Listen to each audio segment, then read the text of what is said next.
Bonjour, Sébastien Andrea, préparateur mental. Cette vidéo pour faire le focus sur notre discours interne. Alors, notre discours interne, qu'est-ce que c'est?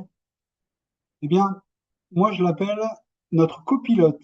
C'est cette petite voix qui va nous motiver, qui va être très aidant à certains moments et qui, au contraire, dans d'autres circonstances, et quel que soit le domaine, bien sûr, il va venir nous challenger et il ne va être pas du tout aidant.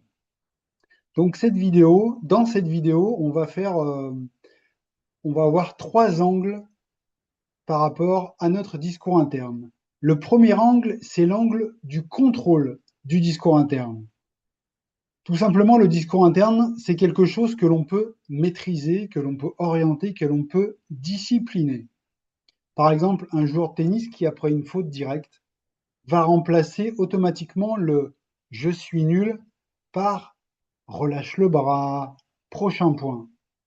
Ça peut être par exemple un chirurgien qui, en salle d'opération, va réguler sa voix intérieure pour rester dans un état de concentration.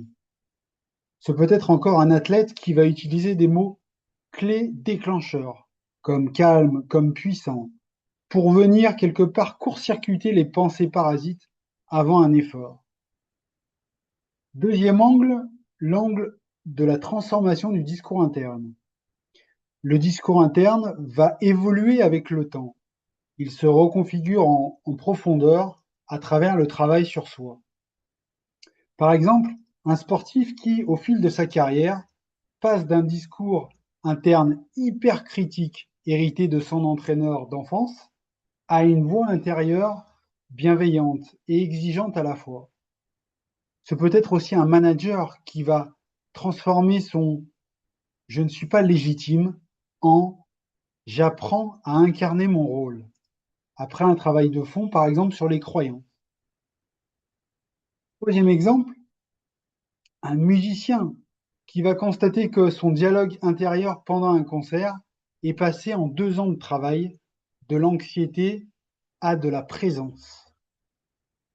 Troisième, troisième angle par rapport à notre discours interne, la prise de conscience.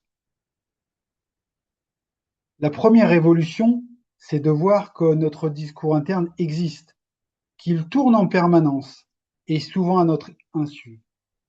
Par exemple, c'est un rugbyman qui va réaliser pour la première fois, grâce à un journal de bord, que 10 minutes avant les matchs, à chaque fois, il se parlait de façon négative. Deuxième exemple, ça peut être également un étudiant euh, qui a un concours important, il y a de l'enjeu, et qui découvre que pendant les périodes révision, il a deux voix contradictoires qui vont s'affronter. Une qui va le motiver et l'autre, au contraire, qui va être catastrophique.